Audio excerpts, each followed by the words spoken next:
I will give you clinical tips on deciding whether the ultrasound features indicate symptomatic or asymptomatic ruptured calcification through a clinical case.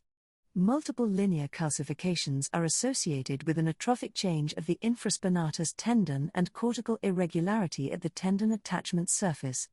They are asymptomatic calcifications.